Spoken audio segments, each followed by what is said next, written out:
नमस्कार, सुप्रभात। So let's start with the aplastic anemia. बात करते हैं aplastic anemia and its dietary management की। क्या होता है aplastic anemia? कैसे हम इसको मैनेज करेंगे डाइट के थ्रू?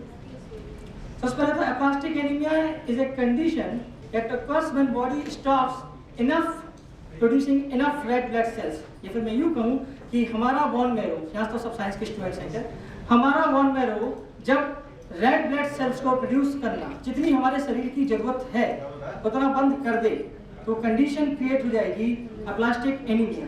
यहाँ एक बात ध्यान रखने वाली होगी कि अगर किसी के ब्लड के अंदर, किसी भी ब्लड पिक्चर के अंदर जो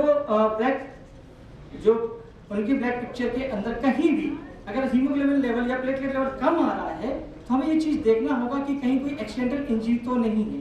हमें ये सारे फैक्टर्स एलिमिनेट करने होंगे कि किसी तरह की कोई एक्सीडेंटल इंजरी तो नहीं है। अगर ऐसा कुछ है तो हमें पहले वो देखना होगा, देन वी विल कंटिन्यू कि एक्चुअली क्या है। बेसिकली aplastic anemia एक ऐसी कंडीशन है यहाँ पर हम जो है aplastic anemia यहाँ bone marrow enough blood cells produce करना बंद कर देती है। ठीक, अब बात आती है कि इसमें होता क्या है। हम कैसे कह सकते हैं कि aplastic anemia हो गया है या aplastic anemia जैसी बीमारी से कोई व्यक्ति सफर करता है। आपको देखने होंगे कि इसके सिम्टम्स क्या हैं।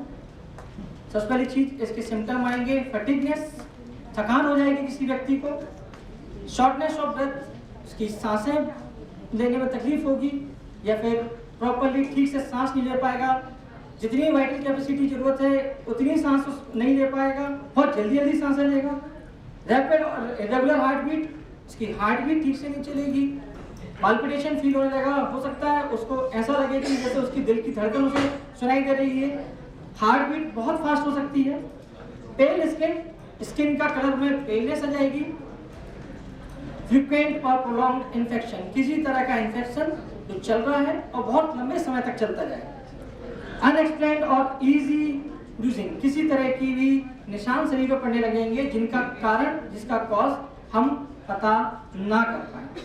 Nozzle bleed and bleeding gums, most common symptom पर ध्यान देना कि नोजल ब्लीड, किसी तरह के नाक से लगातार खून बह रहा है जिसका हम कारण पता नहीं कर पा रहे हैं। समटाइम हम समझते हैं कि शायद गर्मी के कारण हो, बट ऐसा कोई कारण ना मिले।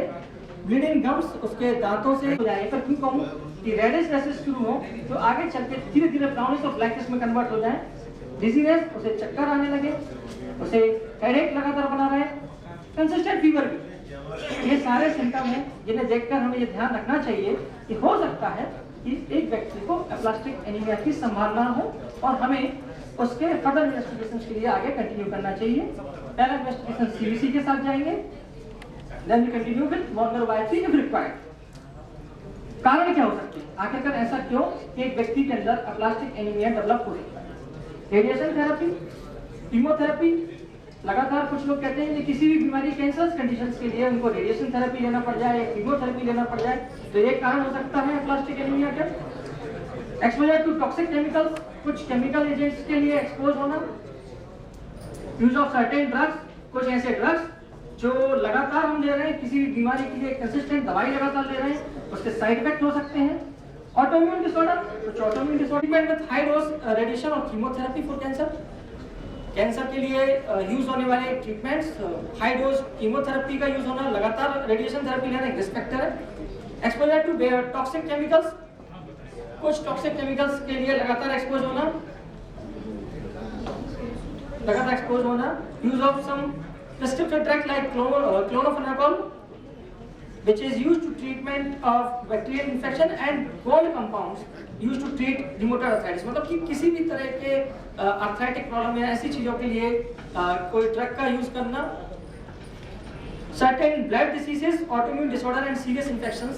इसके अलावा ऑफ कोर्स एक बहुत बड़ा फैक्टर है एल्कोहलिज्म, हैवी अल्कोहलिक पेशेंट जो होते हैं, लोग जो होते हैं, उनके अंदर aplastic anemia डेवलप हो सकता है।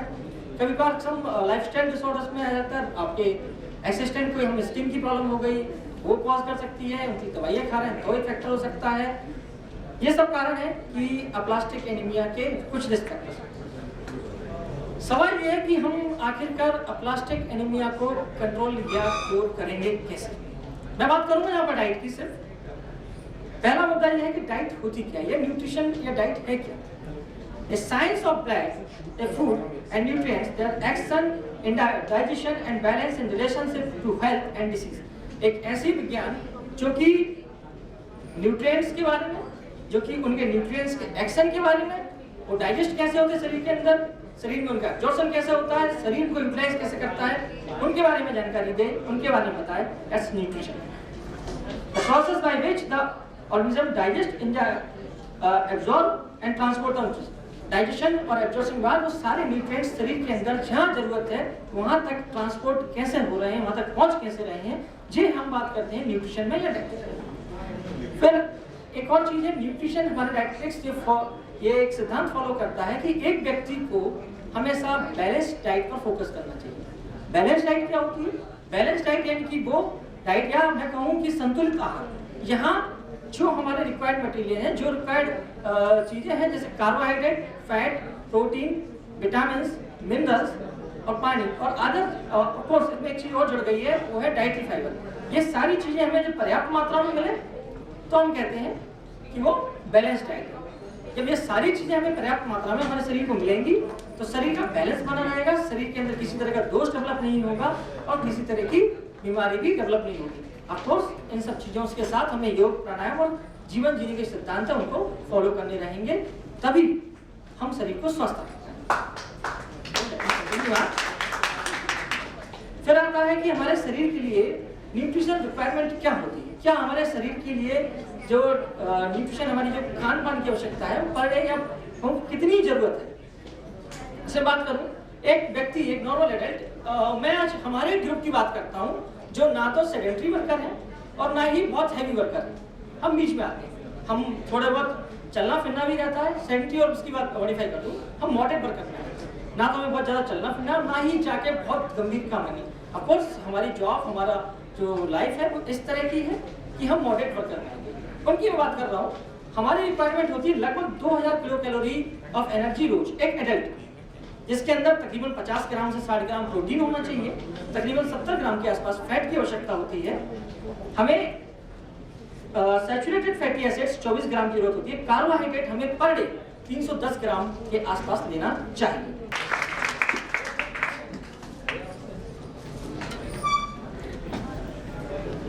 Thank you so much, Dr. Jiten sir, for enlightening us with your valuable words.